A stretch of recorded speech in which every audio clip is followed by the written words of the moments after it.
வணக்கம், வந்தனம், நமஸ்தே, நமஸ்கார். எல்லாருக்கும் இனிய காலை வணக்கம் மக்களே. நான் உங்கள் Sanju. Welcome to Sanju current affairs. இன்னைக்கு இந்த வீடியோல நம்ம என்ன பார்க்க போறோம் அப்படின்னா, மார்ச் 28ஆம் தேதியுடைய கரண்ட் அஃபேர்ஸ் தான் மக்களே பார்க்க போறோம். எல்லாருக்கும் ஹாப்பி மார்னிங். ஸோ எப்பவும் போல நம்ம கிளாஸ் ஆரம்பிக்கிறதுக்கு முன்னாடி லாஸ்ட் கிளாஸ்ல என்ன பார்த்தோமோ அதை ஒரு வாட்டி ரிவைஸ் பண்ணிட்டு இன்னைக்கான கிளாஸ்க்குள்ள போயிடலாம். அந்த வகையில மார்ச் 27ஆம் தேதிக்கான பிளாஷ்பேக் பார்த்துடலாமா? தேவநேய பாவாணர் விருது 2024 யாருக்கு வழங்கப்பட்டது அப்படின்னா சுப்பிரமணியன் அவர்களுக்கு வழங்கப்பட்டது. அடுத்த கேள்வி, தூய தமிழ் பற்றாளர் விருது யாருக்கு வழங்கப்பட்டது அப்படின்னா பிருந்தா அவர்களுக்கு வழங்கப்பட்டது. அடுத்த கேள்வி, அந்நிய நேரடி முதலீட்டில் தமிழகத்தின் இடம் என்ன? What is the rank of Tamil Nadu in foreign direct investment அப்படின்னு கேட்டிருக்காங்க. இது சரியான விடை ஆப்ஷன் சி 6. அடுத்த கேள்வி, what is the unemployment rate in Tamil Nadu? தமிழ்நாட்டின் வேலையின்மை விகிதம் என்ன? 3.5% ஆப்ஷன் பி. அடுத்த கேள்வி, which is the first state to establish a senior citizen commission? மூத்த குடிமக்கள் ஆணையத்தை நிறுவிய முதல் மாநிலம் கேரளா ஆப்ஷன் பி. அடுத்த கேள்வி, where was India's first indigenously developed MRI scanner launch? இந்தியாவில் தயாரிக்கப்பட்ட எம்ஆர்ஐ ஸ்கேனர் வந்து எங்க அறிமுகப்படுத்தப்பட்டது அப்படின்னா எய்ம்ஸ் டெல்லியில ஆப்ஷன் டி. அடுத்த கேள்வி, நித்தி ஆயோக் அப்படிங்கிற அந்த அமைப்புல முழு நேர உறுப்பினர் ஃபுல் டைம் மெம்பராக யார அப்பாயிண்ட் பண்ணிருக்காங்க அப்படின்னா ராஜீவ் கௌபா ஆப்ஷன் சி. அடுத்த கேள்வி, நியூ டெவலப்மெண்ட் பேங்க் புதிய மேம்பாட்டு வங்கியின் தலைவியாக தேர்ந்தெடுக்கப்பட்டவர் இந்த டில்மா. ஓகேவா? அடுத்த கேள்வி, ஏசியன் ரெஸ்லிங் சாம்பியன்ஷிப் ஆசிய மல்யுத்த சாம்பியன்ஷிப் போட்டியில வெண்கல பதக்கம் வென்றது வந்து சுனில் குமார் அவர்கள். அடுத்த கேள்வி, செபாக் டாக்ரோ உலக கோப்பை 2025ல யார் ஜெயிச்சாங்க அப்படின்னா இந்தியா தான் ஜெயிச்சாங்க, கோல்ட் மெடல் ஜெயிச்சது. அடுத்தது, உலக நாடக தினம் நேத்து மார்ச் 27. இப்போ இன்னைக்கான கரண்ட் அஃபேர்ஸ்குள்ள போயிடலாம் மக்களே. மார்ச் 28ஆம் தேதிக்கான கரண்ட் அஃபேர்ஸ். முதல்ல நம்ம தமிழ்நாடு நியூஸ்ல இருந்து ஆரம்பிச்சிடலாம். ஓகேவா? சோ தமிழ்நாட்டுல ரொம்ப ரொம்ப ரொம்ப ரொம்ப ரொம்ப முக்கியமான ஒரு கரண்ட் அஃபேர்ஸ் வரக்கூடிய எக்ஸாம்ல கேட்கறதுக்கான வாய்ப்புகள் அதிகமா இருக்கு. ஓகேவா? அதாவது தமிழ்நாட்டுல வந்து கொஸ்டின் வாசிக்கிறேன். Which place is notified as the biodiversity heritage site by Tamil Nadu? தமிழ்நாட்டால் பல்லுயிர் பாரம்பரிய தலமாக அறிவிக்கப்பட்ட இடம் எது? தமிழ்நாட்டினுடைய முதல் பயோடைவர்சிட்டி ஹெரிடேஜ் சைட் எது? முதல் பல்லுயிர் பாரம்பரிய தலம் எது அப்படின்னு கேட்டாங்க அப்படின்னா அதற்கு சரியான விடை அரிட்டாப்பட்டி. சோ அரிட்டாப்பட்டி அப்படிங்கிறது எங்க இருக்கு? அரிட்டாப்பட்டி எங்க இருக்கு? மதுரையில இருக்கு. சோ நம்ம சமீபத்துல கூட பார்த்தோம். சோ சமீபத்துல கூட மதுரையில அந்த அந்த அரிட்டாப்பட்டிய வந்து ஆக்சுவலி எப்போ அந்த அரிட்டாப்பட்டிய வந்து பல்லுயிர் பாரம்பரிய தலமா அனௌன்ஸ் பண்ணாங்க அப்படின்னா நவம்பர் 2022 மக்களே. இப்போ ஏன் இது சமீபத்துல ஒரு செய்தியில பார்த்தோம் அப்படின்னா அந்த இடத்துல வந்து இந்த டங்ஸ்டன் மைனிங் இஷ்யூ போயிட்டு இருந்தது. ஓகேவா? அப்புறம் அதை கேன்சல் பண்ணிட்டாங்க. இப்போ தமிழ்நாட்டுல 2வது பல்லுயிர் பாரம்பரிய தளம், அதாவது 2வது பயோடைவர்சிட்டி ஹெரிடேஜ் சைட் ஆட்டு காசம்பட்டிய அனௌன்ஸ் பண்ணியிருக்காங்க. காசம்பட்டி வீரகோவில். காசம்பட்டி வீரகோயில். சோ காசம்பட்டி வீரகோயில் அப்படிங்கிறது எந்த மாவட்டத்துல இருக்கு அப்படின்னு பாத்தீங்க அப்படின்னா நமக்கு திண்டுக்கல் மாவட்டத்துல இருக்கு. காசம்பட்டி வீரகோயில் அப்படிங்கிறது திண்டுக்கல் மாவட்டத்துல இருக்கு. இத வந்து இது வந்து வெறும் காடு மாதிரி, அதாவது இது வந்து ஒரு இடம் மட்டும் இல்ல. இதை வந்து என்னன்னு சொல்லுவாங்க அப்படின்னா சாக்ரெட் க்ரோவ் சொல்லுவாங்க. சாக்ரெட் க்ரோவ்னா என்ன அப்படின்னா இப்போ வந்து இப்போ நம்ம வந்து இப்போ நம்ம என்ன இப்போ அதாவது ஒவ்வொரு இப்போ ஹிந்துஸ் எடுத்துட்டீங்கன்னு வச்சுக்கோங்களேன். இப்போ ஹிந்துஸ்ல வந்து சில பேர் பாத்தீங்க அப்படின்னா வேப்ப மரத்தை வந்து அம்மன்னு சொல்லி கும்பிடுவாங்க. அதே மாதிரி ஒவ்வொரு மரத்தையும் ஒவ்வொரு, அதாவது சிலவங்க வந்து மரத்தை இல்ல காடுகளை வந்து தெய்வமா வழிபடுவாங்க. சோ அந்த மாதிரி வந்து இந்த மரங்களை காடுகளை தெய்வமா வழிபடுறத சாக்ரெட் க்ரோவ் அப்படின்னு சொல்லுவோம். அதே மாதிரி இந்த காசம்பட்டி வீரகோவில்ல வந்து, அதாவது காசம்பட்டி வீரகோவில் அப்படிங்கிறது ஒரு இடத்தினுடைய பெயர். காசம்பட்டி அப்படிங்கிறது இடத்தினுடைய பெயர். அங்க வீரகோவில் அப்படிங்கிற ஒரு இடமும் வீரகோவில் அப்படிங்கிற ஒரு கோவிலும் இருக்கு. ஓகேவா? அங்க வந்து கடவுளாட்ட அந்த வீரனை வந்து வழிபடுவாங்க.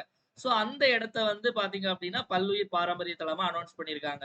ஒரு இடத்த பல்லுயிர் பாரம்பரிய தலமா அனௌன்ஸ் பண்ணிட்டாங்க அப்படின்னா அந்த இடத்துல வந்து எந்த வகையான அந்த இப்போ ஒரு இண்டஸ்ட்ரி கொண்டு வர்றது, மைனிங் பண்றது, இது எதுவுமே பண்ண முடியாது. அங்க எதுவுமே டிஸ்டர்ப் பண்ணக்கூடாது அப்படிங்கிறதா அதனுடைய இது. எந்த சட்டத்திற்கு கீழே கொண்டு வந்தாங்க அப்படின்னா பயாலஜிக்கல் டைவர்சிட்டி ஆக்ட். ஓகேவா?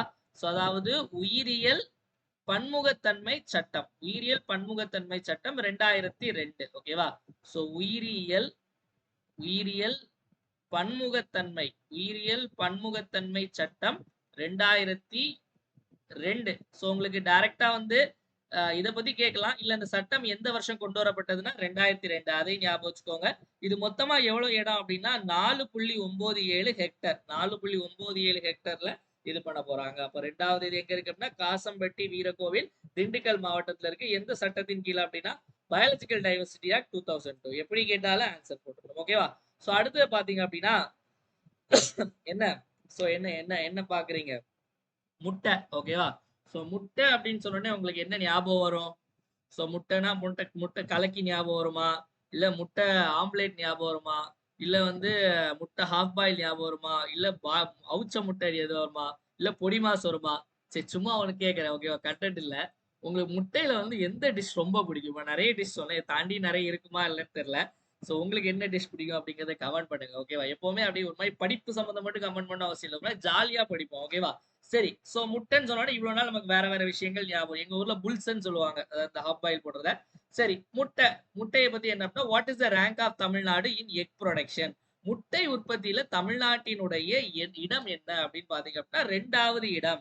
சோ 2வது இடமா சார்? அப்போ முதல் இடத்துல யாரு அப்படின்னா, முதல் இடத்துல இருக்கிறது வந்து யாருன்னா ஆந்திர பிரதேசம். ஓகேவா? இதெல்லாம் நம்ம எக்கனாமிக் சர்வே டேட்டா. ஓகேவா? நம்மளுடைய பொருளாதார ஆய்வறிக்கையில இருக்கக்கூடிய ஃபேக்ட்ஸ். ஓகே. முதல் இடத்துல ஆந்திர பிரதேஷ், 2வது இடத்துல தமிழ்நாடு. தமிழ்நாட்டுல முக்கியமா பாத்தீங்க அப்படின்னா, எங்க முட்டை அதிகமா இது பண்றாங்க? நாமக்கல். சோ நாமக்கல்ல. சோ அதே மாரி வேற 2, 3 விஷயத்துல தமிழ்நாடுடைய ரேங்கிங் சொல்லியிருக்காங்க. அதாவது மீட் புரொடக்ஷன் இருக்குல்ல மக்களே, இறைச்சி உற்பத்தி.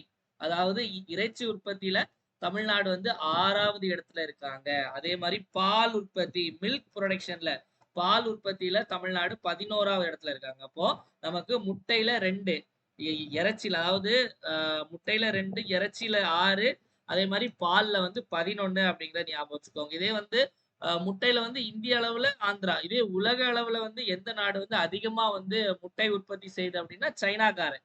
சோ சைனாக்காரன் தான் அதிகமா வந்து முட்டை உற்பத்தி செய்யுது. ஓகேவா? அடுத்தது தேசிய செய்திகள் போயிடலாம். நேஷனல் நியூஸ்ல பாத்தீங்க அப்படின்னா, ஒரு செயற்கை நுண்ணறிவு சாட்பாட், ஏஐ சாட்பாட். ஏஐ சாட்பாட்னு ஒண்ணு இல்ல. ரொம்ப சிம்பிள். இப்போ நமக்கு வந்து அதாவது WhatsAppல ஏஐ இதெல்லாம் நெறைய இருக்கும். நீங்க பார்த்தீங்கன்னா, நம்ம வந்து கொஸ்டின் ChatGPT மாரி சிம்பிளா சொன்னா, அதுல கேள்வி கேட்டா பதில் சொல்லும். இப்ப நீங்க ரயில்வே புக் பண்ண போனீங்கன்னா, சைட்ல அந்த திஷா ஆஸ்க் திஷான்னு இருக்கும். சோ அதே மாரி ஒரு சாட்பாட் ஒண்ணு லான்ச் பண்ணியிருக்காங்க. அதனுடைய பெயர் சார்த்தி. ஓகேவா? சோ சார்த்தி அப்படிங்கிறது ஏஐ சாட்பாட் உடைய பெயர். எந்த மாநிலம் லான்ச் பண்ணிருக்காங்க அப்படின்னு கேட்கிறாங்க. சாரதி இல்ல சார்த்தி. ஓகேவா? சோ இந்த ஏஐ சாட்பாட்ட வந்து எந்த மாநிலம் லான்ச் பண்ணியிருக்காங்க அப்படின்னா நமக்கு இதற்கு சரியான விடை ஹரியானா அப்படிங்கிறது தான் நமக்கு சரியான விடை மக்களே. இது எதுக்காக அப்படின்னு பாத்தீங்க, எதுக்காகன்னு கேட்க மாட்டாங்க. பட் தெரிஞ்சு வச்சுக்கோங்க. அதாவது கவர்மெண்ட் டாக்குமெண்ட்ஸ் எல்லாம் ஈஸியா பப்ளிக் வந்து அக்சஸ் பண்ணலாம். ஓகேவா? சோ பப்ளிக் நம்மளா இருக்கவங்க டைரக்டா பண்ணலாம். எங்க அப்படின்னா ஹரியானால. சோ இதே மாதிரி ஏஐ நமக்கு நிறைய லான்ச் பண்ணாங்க. ஓகேவா? சோ நமக்கு வந்து சேவா அப்படிங்கிற ஒரு ஏஐ சாட்பாட். ஓகே, ஒரு செயற்கை நுண்ணறிவு சாட்பாட் வந்து எந்த அமைப்பு வந்து இதை லான்ச் பண்ணுச்சு அப்படின்னா செபி அப்படிங்கிற அமைப்பு இருக்குல்ல, நமக்கு பார்த்தோம் துஹின் காந்தா பாண்டே அவர் கூட தலைவராக தேர்ந்தெடுக்கப்பட்ட அந்த அமைப்பு தான் SEBI, security exchange board of India. So அவங்களுடைய அந்த செயற்கை ஏஐ சாட்பாட் வந்து சேவா அப்படின்னு சொல்லுவாங்க. அதே மாதிரி பீர்பால் அப்படின்னு சொல்லிட்டு ஒரு சாட்பாட் டெவலப் பண்ணாங்க. அது வந்து சண்டிகர் உடையது. ஓகேவா? சண்டிகர் உடையது. அதே மாதிரி இப்போ அதாவது எலான் மஸ்க் ஒரு விஷயத்த ஒரு ஏஐ சாட்பாட் ஒன்று, அதோடைய பேர் வந்து கிராக். ஓகேவா? சோ கிராக் அப்படிங்கிறது யாருடையது அப்படின்னா எலான் மஸ்கினுடையது. ஓகேவா?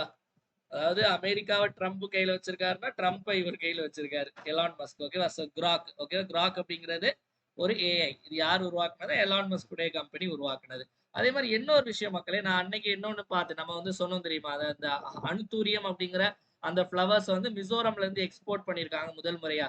அதே மாதிரி சிக்கிம்ல இருந்து குண்டு மிளகா. சோ அந்த குண்டு மிளகா நம்ம என்ன அங்க என்னன்னு சொல்லுவாங்க அப்படின்னா டாலி சில்லி. ஓகேவா? டாலி சில்லி அப்படின்னு சொல்லுவாங்க. இல்ல ஃபயர் பால் சில்லி. ஓகேவா? சோ சில்லினா உங்களுக்கு தெரியும்ல, மிளகா. சோ இது வந்து கொடை மிளகா மாதிரி இருக்கும். சின்ன கொடை மிளகா மாதிரி இருக்கும். சோ இது வந்து சிக்கிம்ல ஜிஐ டாக் வாங்கின பொருள். சிக்கிம்ல புவிசார் குறியீடு வாங்கப்பட்ட பொருள். சோ இது முதல் முறையா இந்த பொருளை வந்து ஏற்றுமதி செய்யறாங்க இந்தியாவில இருந்து. எங்க இருந்து அப்படின்னா, சோ அப்ப டாலி சில்லி சிக்கிம்ல இருந்து ஏற்றுமதி செய்யறாங்க. எந்த இடத்துக்கு ஏற்றுமதி செய்யறாங்க அப்படின்னா சாலமன் தீவுகளுக்கு, சாலமன் ஐலாண்ட்ஸ். ஓகே, சாலமன் தீவுகள்லாம் எங்க இருக்கு அப்படின்னா இந்த ஓஷேனியான்னு சொல்லுவாங்க. ஓஷேனியா அப்படிங்கிறதுனா என்னது? நமக்கு இந்த நியூசிலாந்து தாண்டி கீழே சில தீவுகள்லாம் இருக்கும்ல, சமோவா, சாலமன் ஐலாண்ட்ஸ், இந்த மாதிரிப்பட்ட சின்ன சின்ன தீவுகள். சோ அந்த தீவுகளுக்கு சிக்கிம்ல இருந்து போகுது அப்படிங்கறத ஞாபகம் வச்சுக்கோங்க, நோட் பண்ணி வச்சுக்கோங்க. ஓகேவா? ஏன்னா இந்த மாதிரி கேள்விகள்லாம் எக்ஸாம்ல நம்ம கேட்கலாம். அடுத்தது அடுத்தது பாத்தீங்க அப்படின்னா, இப்போ சின்ன குழந்தைங்க வீட்டுக்கு நம்ம போனாலே வந்து என்ன நம்ம வந்து ஏதாவது ஒரு வீட்டுக்கு போறோம். ஒரு சின்ன ஒரு ஒரு 4 வயசு 5 வயசு குழந்தை இருக்குன்னா, நம்ம போன உடனே என்ன சொல்லுவோம் அப்படின்னா, "எங்க பாப்பா ஒரு ரைம் சொல்லு பாப்போம்" அப்படின்னு சொல்லுவோம். ஓகேவா? ஆனா இப்ப இந்த ரைம்ஸ்லாம் எப்படி ஆயிடுச்சு அப்படின்னா, அதாவது Johnny Johnny yes papa, eating sugar no papa எல்லாமே பாத்தீங்க அப்படின்னா வந்து ஒரு மாரி இந்த ஆங்கில ரைம்ஸா போயிடுச்சு. இங்கிலீஷ் ரைம்ஸா தான் ஃபுல்லாவே இருக்கு. நம்மளுடைய தாய்மொழியில இருக்கக்கூடிய அந்த ரைம்ஸ் எல்லாம் கம்மியாயிட்டு வருது. தோசையம்மா தோசை பாட்டெல்லாம் குழந்தைங்க பாடி கேட்கிறதே பல வருஷங்கள் ஆச்சு. ஓகேவா? அதனால தன்னுடைய தாய்மொழிகள்ல வந்து இந்த குழந்தைங்களுக்கான ரைம்ஸ உருவாக்கணும் அப்படிங்கிறதற்காக நம்ம மத்திய அரசுல இருந்து ஒரு திட்டம் கொண்டு வந்திருக்காங்க. அந்த திட்டத்தினுடைய பெயர் என்ன அப்படின்னா, பால்பான் கி கவிதா. அப்போ பால்பன் கி கவிதா அப்படிங்கிற திட்டத்தை எந்த அமைச்சகம் தொடங்கியது அப்படின்னா, கல்வித்துறை அமைச்சகம். கல்வி அமைச்சகம்.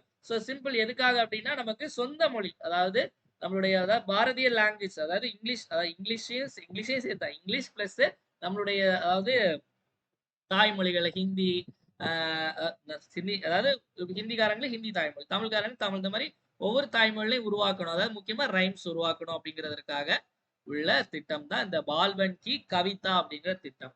கல்வி உண்மையில நல்லா இருக்கு இந்த திட்டம். ஓகே, கல்வி அமைச்சர் யாரு? நமக்கு தர்மேந்திர பிரதான். கல்வி அமைச்சர் யாரு? தர்மேந்திர பிரதான் தான் வந்து கல்வி அமைச்சர், மினிஸ்டர் ஆஃப் எஜுகேஷன். ஓகேவா?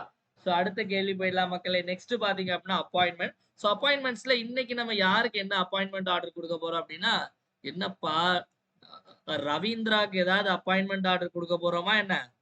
ரச்சின் ரவீந்திராக்கு அப்பாயின்மெண்ட் கொடுக்க போறல. இதுவும் ஒரு ரவீந்திரா தான். இது வேற ரவீந்திரா. இந்த ரவீந்திரா வந்து யார் அப்படின்னா, முன்னாள் உச்ச நீதிமன்ற நீதிபதியா இருந்த ரவீந்திரா. என்ன அப்பாயின்மெண்ட் அப்படின்னா, who is the head of the national task force on student mental health. மாணவர் மனநலம் குறித்த தேசிய பணிக்குழுவின் தலைவர் யார் அப்படின்னா, ஜஸ்டிஸ் ரவீந்திர பட். ஓகேவா? என்ன அப்படின்னா, இப்போ இந்த மாணவர்கள் மத்தியில வந்து இந்த சூசைடு இந்த மாதிரி விஷயங்கள்லாம் வந்து அதிகரிச்சுட்டு வருது. இதெல்லாம் வந்து ஏன், என்ன, இதுல என்ன பிரச்சனை அப்படின்னு பாக்குறதுக்காக சுப்ரீம் கோர்ட்ல இருந்து அப்பாயிண்ட் பண்ணிருக்காங்க. ஓகேவா? சுப்ரீம் கோர்ட் தான் இப்படி ஒரு டாஸ்க் போர்ஸ உருவாக்குனது. ஓகேவா? உருவாக்கியிருக்காங்க. யாருடைய தலைமையில அப்படின்னா, ரவீந்திர பட்டுடைய தலைமையில. இது என்ன அப்படிங்கறத பாத்துக்கோங்க அப்படின்னு சொல்லியிருக்காங்க. ஓகேவா? அதே மாதிரி இந்த கோபால் விட்டல் அப்படிங்கிறவர் யார் அப்படின்னா, இந்த ஜிஎஸ்எம்ஏ அப்படிங்கிற ஒரு அமைப்பு இருக்கு மக்களே. அதனுடைய சேர்மனாக தேர்ந்தெடுக்கப்பட்டிருக்கார். ஜிஎஸ்எம்ஏ அப்படின்னா, அதாவது global system for mobile communication association. Global system for mobile communication association தான் நமக்கு வந்து இந்த ஜிஎஸ்எம்ஏ அப்படிங்கிறது. ஆயுஷ்மான் குரானா அப்படிங்கிறவர் வந்து ஒரு ஹிந்தி நடிகர். அவருக்கு வந்து ஃபிட் இந்தியா ஐகான் அப்படின்னு சொல்லிட்டு ஒரு பட்டம் கொடுத்திருக்காங்க. ஃபிட் இந்தியா ஐகான் அப்படிங்கிற பட்டம் வாங்கிய இந்த நடிகர் யார் அப்படின்னா ஆயுஷ்மான் குரானா. இந்த சம்யுக்தா நாராயணன் யாரு அப்படின்னு பாத்தீங்க அப்படின்னா, இது வந்து சம்யுக்தா நாராயணன் ஒரு சின்ன 7 வயது பெண்மணி. ஓகேவா? 7 வயது பெண்மணி, 7 வயது குழந்தை. குழந்தை சிறுமின்னு சொல்லலாமா? சரி, சிறுமி. இந்த சிறுமி வந்து எந்த ஊர்ல உள்ளவங்க அப்படின்னா மதுரை. என்ன ஒரு ரெக்கார்டு படைச்சிருக்காங்க. என்ன அப்படின்னா, இளம் வயது டேக்வாண்டோ இன்ஸ்ட்ரக்டர். ஓகேவா? இளம் வயது டேக்வாண்டோ இன்ஸ்ட்ரக்டர். டேக்வாண்டோன்னா உங்களுக்கு தெரியும் நினைக்கிறேன். கராத்தே மாதிரி. இது வந்து ஒரு கொரியன் மார்ஷியல் ஆர்ட் டேக்வாண்டோ அப்படின்னு சொல்லிட்டு. டேக்வாண்டோ உடைய கோச் ஆட்டு வந்து இந்த 7 வயது பெண்மணி. அதாவது இவ்வளோ சின்ன வயசுல ஒரு ஒரு ஒருத்தவங்க கோச் ஆகுறாங்க அப்படின்னா அது சம்யுக்தா நாராயணன் தான். இது ரெக்கார்ட் ஆயிருக்கு. மதுரை 7 வயது. சம்யுக்தா நாராயணன் டேக்வாண்டோ அப்படின்னு சொல்லிட்டு ஞாபகம் வச்சுக்கோங்க. ஓகேவா? டேக்வாண்டோவுக்கும் எனக்கும் வந்து அதாவது ஒரு ஒரு பெரிய தொடர்பு இருக்கு. அது என்னன்னு அப்புறம் சொல்றேன். இது வந்து நான் அப்புறமா என்னைக்கா கிளாஸ் ஞாபகப்படுத்துங்க சொல்றேன். சரியா? ஓகே. நெக்ஸ்ட் பாத்தீங்க அப்படின்னா, அதுக்கு நான் டேக்வாண்டோ பிளேயர்ல இது வேற விஷயம். நெக்ஸ்ட் வந்து நம்ம ஸ்போர்ட்ஸ் நியூஸ் போயிடலாம் மக்களே. விளையாட்டு செய்திகள்ல பாத்தீங்க அப்படின்னா, அதாவது வந்து அதாவது வருவோம், ரிட்டையர் ஆவாங்க இந்த மாதிரி இருக்கு. ரிட்டையர்மெண்ட் நியூஸ் தான் பார்க்க போறோம். இவருடைய பெயர் என்ன அப்படின்னு பாத்தீங்கன்னா சுமித் ரெட்டி. சுமித் ரெட்டி வந்து ரிட்டையர் ஆயிட்டார் மக்களே. எந்த விளையாட்டு அப்படின்னு கேட்டாங்க அப்படின்னா பேட்மிண்டன். ஓகேவா? பேட்மிண்டன் பூப்பந்து போட்டியில பூப்பந்து விளையாட்டோடு தொடர்புடையவர் சமீபத்துல வந்து ஓய்வு பெற்றார். கேட்கலாம். ஓகேவா? எப்படி கேட்டாலும் ஆன்சர் போட்டா ரெடியா இருக்கு. ஓகேவா? அடுத்து பாத்தீங்க அப்படின்னா இவங்க யாரும் தெரியுதா? அதாவது நமக்கு அதாவது பெண்கள்ல ஒரு அத்லட்ன்னு சொன்னாலே நமக்கு ஞாபகம் வர்றது இவங்கள. இங்க பாக்காதீங்க, இங்க பாருங்க. ஓகேவா? இவங்க யார் அப்படின்னா பெண்கள்ல அத்லெட்னு சொன்னாலே நமக்கு யார் ஞாபகம் வருவாங்க அப்படின்னா பிடி உஷா. ஸோ பிடினா பிடி டீச்சர்லாம் கிடையாது. அவங்களோட இனிஷியல் தான் வந்து பிடி. ஸோ பிடி உஷா அவர்கள். பிடி உஷா அவர்கள் வந்து ஒரு ஒரு கேம வந்து இனாகரேட் பண்ணி தொடங்கி வச்சிருக்காங்க. என்ன கேம் அப்படிங்கிறத பார்த்துடலாமா? அதாவது where was the national maritime game 2025 inaugurated. 2025ஆம் ஆண்டு தேசிய கடல்சார் விளையாட்டு போட்டிகள் எங்கு தொடங்கப்பட்டது அப்படின்னா நவி மும்பைல தொடங்கப்பட்டது. அது என்ன நவி மும்பை அப்படின்னா ஒண்ணும் இல்ல. அதுவும் மகாராஷ்டிரால இருக்கக்கூடிய ஒரு இடம் தான். மகாராஷ்டிரா இருக்கக்கூடிய இடம். ஸோ நவி மும்பைல இருக்கக்கூடிய இந்தியன் மெரிடைம் யூனிவர்சிட்டின்னு ஒண்ணு இருக்கு. அங்கதான் இது ஆரம்பிச்சிருக்காங்க. யார் ஆரம்பிச்சு வச்சாங்கன்னா இப்பதான் சொன்னேன் பிடி உஷா. ஸோ பிடி உஷா அவர்கள் இப்போ அதாவது இந்தியன் ஒலிம்பிக் கமிட்டின்னு ஒண்ணு இருக்கு. இந்திய ஒலிம்பிக் குழு அப்படின்னு. ஸோ அந்த குழுவினுடைய தலைமை பொறுப்பு பிரசிடென்டா இருக்கிறது யார் அப்படின்னா பிடி உஷா. இந்தியன் ஒலிம்பிக் கமிட்டியுடைய பிரசிடென்ட் யாருன்னு கேட்டாலும் பிடி உஷா அப்படிங்கிறத ஞாபகத்தில் வைத்துக் கொள்ளுங்கள். அடுத்தது So which city hosts the Billie Jean King Cup 2025? 2025 ஆண்டு பில்லி ஜீன் கிங் கோப்பை போட்டிகளை நடத்தும் நகரம் எது அப்படின்னா வந்து அப்படியே நவி மும்பைல இருந்து கொஞ்சம் இந்த சைடு வந்தீங்கன்னா பூனே. இதுவும் வந்து மகாராஷ்டிராவில் தான். ஓகேவா? ஸோ மகாராஷ்டிரால பூனேயில் நடைபெற்றது. ஸோ இதுவும் டைரக்டான கேள்விதான். அடுத்தது போயிடலாம் மக்களே. நெக்ஸ்ட் நம்மளுடைய குரூப் 1 பிலிம்ஸ் டெஸ்ட் பேட்ச் பத்தி சொல்லிடுறேன். அதாவது நோட்டிபிகேஷன் ஏப்ரல் 1ன்னு சொல்லியிருக்காங்க. ஆனா நோட்டிபிகேஷன் வந்து சீக்கிரமா வருது. இன்னைக்கு கூட வரலாம், இல்ல நாளைக்கு வரலாம், எப்பனாலும் வரலாம். நோட்டிபிகேஷன் எப்பனாலும் வர வாய்ப்பு இருக்கு. அதே மாதிரி அதிக அளவிலான வேகன்சி வந்து இருக்கும் மக்களே. ஏன்னா நமக்கு இந்த லேபர் அசிஸ்டன்ட் கமிஷனர், ஹேண்ட்லூம் இது எல்லாத்தையும் வந்து இதுல இன்க்ளூட் பண்ண போறாங்க போல. ஸோ அதனால பாத்தீங்க அப்படின்னா நமக்கு இந்த வேகன்சி இன்க்ரீஸ் ஆக நிறைய, அதாவது ஒரு 100+, அதாவது அரௌண்ட் 150 கிட்ட வேகன்சி வரும்னு சொல்றாங்க. எப்படின்னு தெரியல. ஆனா நிறைய வேகன்சி இருக்குன்னு சொல்றாங்க. அதனால நல்லா படிக்க ஆரம்பிங்க. இதுக்கான டெஸ்ட் பேட்ச் வந்து நம்ம ஏப்ரல் 4ஆம் தேதி ஸ்டார்ட் பண்ண போறோம் மக்களே. மொத்தம் 22 டெஸ்ட் இருக்கும். ஸ்கெடியூல் நம்மளுடைய டெலகிராம் குரூப்ல இருக்கும். நீங்க போய் பாருங்க. அதுல ஸ்கூல் புக் டெஸ்ட் முதல்ல முடிப்போம். அதுக்கடுத்து சிலபஸ் வைஸ் டெஸ்ட் முடிப்போம். Current affairs test, policy note, budget, full test எல்லாமே அதுல நமக்கு இன்க்ளூட் பண்ணிருப்போம் மக்களே. மொத்தம் 4500 கேள்விகள் கிட்ட இதுல நீங்க கவர் பண்ணுவீங்க. இதுல வந்து நமக்கு கூகுள் ஃபார்ம் டெஸ்ட் இருக்கும். டெஸ்ட் நீங்க ரேங்க் பார்த்துக்கலாம். அதே மாதிரி வந்து நமக்கு உங்களுடைய ஸ்கோர் பார்த்துக்கலாம். Question paper PDF, answer key, explanation PDF எல்லாமே அனுப்பிச்சிடும். ஸோ இந்த பேட்ச்ல யாரெல்லாம் ஜாயின் பண்ணலையோ, ஸோ ஜாயின் பண்ணணும்னு நினைக்கிறவங்க 9452755642 அப்படிங்கிற இந்த நம்பருக்கு 2299 வந்து நீங்க ஜிபே அல்லது போன்பே பண்ணிட்டு நீங்க இதே நம்பருக்கு வாட்ஸ்அப்ல ஸ்கிரீன்ஷாட் அனுப்பி நீங்க ஜாயின் பண்ணிக்கலாம் மக்களே. சப்போஸ் நீங்க டெஸ்ட் பேட்ச் ஜாயின் பண்ணல அப்படின்னாலும் ஸ்கெடியூல் அந்த நம்ம டெலகிராம் குரூப்ல இருக்கு. அதை பார்த்து தயவு செஞ்சு படிக்க ஆரம்பிங்க. ஸோ அதன்படி படிங்க, படிச்சுட்டு இது பண்ணுங்க. ஜாயின் பண்ண முடியறவங்க தாராளமா ஜாயின் பண்ணிக்கலாம். ஏப்ரல் 4ஆம் தேதி டெஸ்ட் ஆரம்பிக்கும். இது நம்மளுடைய கடைசி, இந்த வருஷத்துக்கான கடைசி குரூப் 1 பேட்ச் அப்படிங்கிறதை சொல்லிக்கிறேன். ஓகேவா? அடுத்து நம்ம தினம் ஒரு திட்டம்ல இன்னைக்கு பார்க்கக்கூடிய திட்டம் வந்து வருமுன் காப்போம் திட்டம். ஓகேவா? அது என்ன வருமுன் காக்குறது? சோ வருமுன் காப்போம் திட்டம் பாக்குறதுக்கு முன்னாடி வீடியோ பார்த்துட்டு இருக்கவங்க எல்லாம் என்ன பண்ணணும்? மறக்காம வீடியோல லைக் பண்ணிட்டு வீடியோ பார்க்க கண்டினியூ பண்ணுங்க மக்களே. ஏன்னா உங்களுடைய லைக்ஸ் தான் என்னுடைய மோட்டிவேஷன். அதனால மறக்காம ஒரு லைக் பண்ணிட்டு பாருங்க. சோ இப்போ நம்ம பார்க்கக்கூடிய திட்டம் வருமுன், எங்க இருக்கு கர்சர்? திடீர்னு இது வேற பம்பு பண்ணுது. ஓகேவா? வருமுன் காப்போம் திட்டம். வருமுன் காப்போம் திட்டம். இதுல என்ன ஹேண்ட் ரைட்டிங் ஒழுங்கா வர மாட்டேங்குது. ஓகே, பாத்துக்கலாம். Okay, done. உங்க மைண்ட் வாய்ஸ் புரியுதா? இது இல்லைன்னா மட்டும் நல்லா இது ஒழுங்கா இருந்தா மட்டும் நல்லா எழுதிருவீங்களா அப்படின்னு கொஞ்சமாவது நல்லா இருக்கும். ஓகே, சோ என்ன அப்படின்னா இந்த திட்டம் எப்ப ஆரம்பிக்கப்பட்டது அப்படின்னு பாத்தீங்கன்னா 2006ல முதல்ல ஆரம்பிச்சாங்க மக்களே. இது முக்கியமா என்ன அப்படின்னா ஒரு நோய் தடுப்பு திட்டம். அது என்ன நோய் தடுப்பு திட்டம்? எதை வருமுன் காக்குறதுக்கு அப்படின்னா நமக்கு நோய்களை வர்றதுக்கு முன்னாடி காக்கணும். எப்படி நோயை வர்றதுக்கு முன்னாடி காக்க முடியும் அப்படின்னா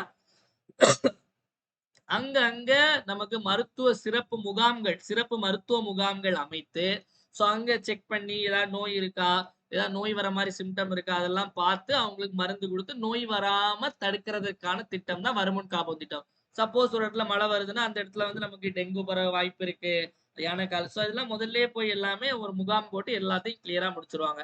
2006ல ஆரம்பிச்சாங்க. அதுக்கப்புறம் வந்து 2006ல வந்து இவர் யாருன்னா நம்ம கலைஞர் கருணாநிதி அவர்கள் பீரியட்ல ஆரம்பிச்சது.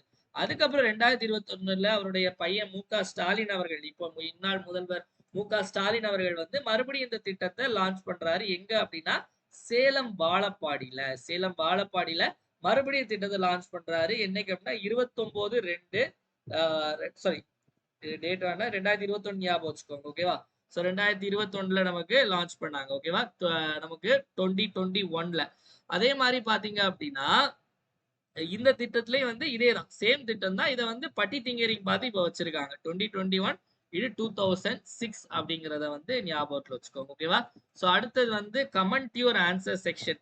சோ கமெண்ட் யுவர் ஆன்சர் செக்ஷன்ல நமக்கு இன்னைக்கு பார்க்கக்கூடிய கேள்வி, நேத்து பார்த்த கேள்விக்கான சரியான விடை நமக்கு மறைமலை அடிகள் தூய தமிழ் இயக்கம். இப்ப இன்னைக்கான கேள்வி பாத்தீங்க அப்படின்னா, பின்வருவற்றுள் எந்த இணை தவறானது என கண்டறிக. ஐங்குறு நூற்றை பாடியவர்கள் சொல்லிட்டு ஒரு 4 இது பேர் பண்ணி கொடுத்துருக்காங்க. இது தப்புன்னு கேக்குறாங்க. ஓகேவா? மருதம் பாடினது ஓரம் போகி, நெய்தல் பாடினது அம்முவனர், குறிஞ்சி பாடினது கபிலர், பாலை பாடினது பெருங்கடுகோ. இதுல எது தப்பு அப்படிங்கறத மறக்காம கமெண்ட் செக்ஷன்ல கமெண்ட் பண்ணுங்க மக்களே. அதே மாதிரி வீடியோ பார்த்துட்டு இருக்கவங்க மறக்காம ஒரு லைக் பண்ணிட்டு வீடியோ பார்க்க ஆரம்பிங்க. அடுத்தது நம்மளுடைய 1 இயர் கரண்ட் அஃபேர்ஸ் சப்ஸ்கிரிப்ஷன் யாரெல்லாம் ஜாயின் பண்ணலையோ அவங்களுக்கு சொல்றேன். ஜாயின் பண்ணாதவங்க சீக்கிரமா ஜாயின் பண்ணுங்க. எக்ஸாம் வேற நெருங்குது. இல்ல ஜாயின் பண்ணவங்களுக்கு என்னெல்லாம் நம்ம ப்ரொவைட் பண்ணுவோம் அப்படின்னா அக்டோபர் 2024ல இருந்து செப்டம்பர் 2025 வரை கரண்ட் அஃபேர்ஸ் ப்ரொவைட் பண்ணிடுவோம். ஒரு வருஷத்துக்கானது. இதுல குரூப் 1, 2, 4 எல்லாமே உங்களுக்கு இன்க்ளூட் ஆயிடும். ஜாயின் பண்றவங்க நமக்கு வாரந்தோறும் கரண்ட் அஃபேர்ஸ் பிடிஎஃப் அனுப்புவோம். வாரந்தோறும் கரண்ட் அஃபேர்ஸ் டெஸ்ட்டும் வைப்போம். டெஸ்ட் கூகுள் ஃபார்ம்ல வைப்போம். நீங்க அட்டன் பண்ணி உங்களுடைய மார்க்கை பார்த்துக்கலாம். இது போக அந்த டெஸ்ட்டை வந்து உங்களுக்கு பிடிஎஃபாவும் கொடுப்போம். இந்த மாதிரி மாசத்துக்கு 4 டைம் வைப்போம். 4 வாரத்துக்கு வரும். இது போக monthly current affairs PDF, monthly current affairs டெஸ்ட்டும் இருக்கும். தமிழ், இங்கிலீஷ் 2த்துலயுமே நம்மளுடைய மெட்டீரியல் இருக்கும். நீங்க பர்ச்சேஸ் பண்ணீங்க அப்படின்னா ஒரே மெட்டீரியல் தமிழ்ல இருக்கும், இங்கிலீஷ்லயும் இருக்கும். ஓகேவா? அதே மாதிரி இப்போ நீங்க ஜாயின் பண்ணிட்டீங்க அப்படின்னா உங்களுக்கு அக்டோபர், நவம்பர், டிசம்பர், ஜனவரி, பிப்ரவரி, மார்ச் 3வது வாரம் வரைக்கும் கொடுத்துரும். இதனுடைய டெஸ்ட்டும் வந்துடும். டிஎன்பிஎஸ்சி, எஸ்எஸ்சி, ரயில்வே, டிஎன்யூஎஸ்ஆர்பி, அதே மாதிரி டிஆர்பி, பாண்டிச்சேரி எக்ஸாம் இது மட்டும் படிச்சாலே போதும். ஸோ மெட்டீரியல் எப்படி இருக்கும் அப்படின்னா இந்த மாதிரி தான் இருக்கும். உங்களுக்கு பிடிஎஃப் இந்த மாதிரி தான் உங்களுக்கு அனுப்புவோம். இது வந்து மார்ச் 3வது வாரத்துக்கானது. நம்ம கிளாஸ்ல எடுக்கிற கண்டென்ட், கிளாஸ்ல நிறைய எக்ஸ்ட்ரா பாயிண்ட்லாம் சொல்றோம்ல, அந்த எல்லா எக்ஸ்ட்ரா பாயிண்ட்டையும் ஆட் பண்ணிருப்போம். கிளாஸ்ல சொல்லாத நிறைய விஷயங்கள், இன்னும் நிறைய extra points exam point of வியூல கொடுத்து இந்த மெட்டீரியல் ரெடி பண்ணிருக்கோம் மக்களே. இம்பார்ட்டன்ட் எல்லாமே நம்ம ரெட்ல ஹைலைட் பண்ணிருப்போம். இங்கிலீஷ்லயும் இருக்கும், தமிழ்லயும் நமக்கு இருக்கும். ஓகேவா? அதே மாதிரி டெஸ்ட் இப்போ நமக்கு எக்ஸாம்ல எப்படி கேக்குறாங்க, சூஸ் த அதாவது கன்சிடர் த ஃபாலோயிங் ஸ்டேட்மெண்ட், எந்த ஸ்டேட்மெண்ட் கரெக்ட் அப்படின்னு கேக்குறாங்க. அந்த மாதிரி ஸ்டேட்மெண்ட் வைஸ் கேள்விகள், அதே மாதிரி மேட்ச் த ஃபாலோயிங், சரியான இணையை தேர்ந்தெடுக்க, இந்த மாதிரி கேள்விகள். இதுலயும் நம்ம நிறைய எக்ஸ்ட்ரா பாயிண்ட்ஸ் கொடுத்துருப்போம். ஒரு வாரத்துக்கு 25 கொஸ்டின் டெஸ்ட் இருக்கும் மக்களே. சோ இதுலயும் நம்ம எக்ஸ்ட்ரா பாயிண்ட்ஸ் கொடுத்துருப்போம். அது எல்லாத்தையும் எக்ஸ்பிளனேஷன்ல உங்களுக்கு கிளியரா தெளிவா விளக்கி இருப்போம். சோ இந்த 1 இயர் கரண்ட் அஃபேர்ஸ் சப்ஸ்கிரிப்ஷன்ல ஜாயின் பண்ணாதவங்க, ஜாயின் பண்ணணும்னு நினைக்கிறவங்க 94445275 அப்படிங்கிற இந்த நம்பருக்கு 750 ஜிபே அல்லது போன்பே பண்ணிட்டு இதே நம்பருக்கு வாட்ஸ்அப்ல ஸ்கிரீன்ஷாட் எடுத்து ஜாயின் பண்ணிக்கலாம் மக்களே. இதை மட்டும் படிச்சாலே போதும், வேற எதுவும் படிக்கணும்னு அவசியம் கிடையாது. அடுத்து நம்மளுடைய சஞ்சு கரண்ட் அஃபேர்ஸ் அப்படிங்கிற டெலிகிராம் பேஜ் இருக்கு. இந்த டெலிகிராம் பேஜோடைய லிங்க் கீழே டிஸ்கிரிப்ஷன்ல ஃபர்ஸ்டே கொடுத்துருப்பேன். கிளிக் பண்ணி ஜாயின் பண்ணிக்கோங்க. இல்லைன்னா நீங்க டெலிகிராம்ல போய் சஞ்சு கரண்ட் அஃபேர்ஸ் டைப் பண்ணாலும் வரும். ஸோ இதுல ஜாயின் பண்றீங்களா அப்படின்னா உங்களுக்கு டெய்லி சிஏ குவிஸ் போடுவோம் இந்த பேஜ்ல. அதே மாதிரி நம்ம வந்து உங்களுக்கு நியூஸ் பேப்பர் கட்டிங் நம்ம இதுல போடுவோம். நியூஸ் பேப்பர் கட்டிங்னா உங்களுக்கு இங்கிலீஷ்ல தி ஹிந்து போட்டுருவோம், ஏதாவது முக்கியமான கிளிப்பிங்ஸ் அப்படிங்கிறது. தமிழ்லயும் தினமணி நியூஸ் பேப்பர் கட்டிங் போட்டுருவோம். நெக்ஸ்ட் பாத்தீங்க அப்படின்னா நோட்டிபிகேஷன் வந்துச்சுன்னா நம்ம உடனே அப்டேட் பண்ற முதல் ஆள் நம்மளா தான் இருப்போம். அதுக்கடுத்து நமக்கு வந்து இம்பார்ட்டன்ட் நியூஸ், நம்மளுடைய அப்கமிங் பேட்ச் டீடைல்ஸ், இல்ல ஏதாவது ஆஃபர் போடுறோம் எல்லாமே நம்ம இதுல போட்டுருவோம். அதனால மறக்காம இதை ஃபாலோ பண்ணிக்கோங்க மக்களே. நெக்ஸ்ட் இவ்வளவு நேரம் நிறைய விஷயங்கள் பார்த்தோம். ஒரு டைம் எல்லாத்தையும் ரிப்பீட் பார்த்தலாம். என் கூட சேர்ந்து நீங்களும் ஆன்சர் போடுங்க. தமிழ்நாட்டுல புதுசா வந்து பல்லுயிர் பாரம்பரிய தலமாக அறிவிக்கப்பட்ட இடம் எது எதுனா காசம்பட்டி வீரகோவில், திண்டுக்கல் மாவட்டம். முட்டை உற்பத்தியில தமிழ்நாடு எத்தனாவது இடம் அப்படின்னா 2வது இடம். சாரதி அப்படிங்கிறது ஹரியானாவுடைய சாட்பாட். அடுத்தது பால்பன் கி கவிதா, தோசைமா தோசை, அது ஞாபகம் வச்சுக்கோங்க சரியா, கல்வி அமைச்சகம். அடுத்தது ஸ்டூடெண்டுடைய மென்டல் ஹெல்த் இது பண்றதுக்காக யார் அந்த தேசிய பணிக்குழு தலைவர், ரவீந்திர பட். அடுத்தது சுமித் ரெட்டி, பேட்மிண்டன் வீரர், ரிட்டையர்ட் ஆயிட்டாரு. அடுத்தது தேசிய கடல்சார் விளையாட்டு போட்டி நேஷனல் மெரிடைம் கேம்ஸ் நவி மும்பைல. பில்லி ஜீன் கிங் கப் எங்க, பூனேல, மகாராஷ்டிரா. அடுத்தது அவ்வளவுதான். வீடியோவுடைய எண்டுக்கு வந்தாச்சு மக்களே. வீடியோ புடிச்சிருந்தா மறக்காம ஒரு லைக் பண்ணுங்க. உங்க ஃபிரெண்ட்ஸ் எல்லாருக்கும் ஷேர் பண்ணுங்க. வீடியோ யூஸ்ஃபுல்லா இருந்துன்னு நெனச்சீங்க அப்டின்னா, மறக்காம கமெண்ட் செக்ஷன்ல வீடியோ எப்படி இருந்துச்சு அப்படிங்கிறத கமெண்ட் பண்ணுங்க. ஏன்னா உங்களுடைய கமெண்ட்ஸ் தான் என்னுடைய boost, Bournvita, Horlicks, Milo, Complan எல்லாமே. அதனால மறக்காம கமெண்ட் செக்ஷன்ல கமெண்ட் பண்ணுங்க மக்களே. டெலகிராம்ல போடுற குவிஸ் எல்லாரும் மறக்காம அட்டெண்ட் பண்ணுங்க. மீண்டும் நம்ம நாளைக்கு காலையில 5 மணிக்கு கரண்ட் அஃபேர்ஸ் கிளாஸ் சந்திப்போம். நன்றி, வணக்கம். இந்த நாள் இனிய நாளாக அமையட்டும். வாழ்க தமிழ், வளர்க தமிழ்நாடு.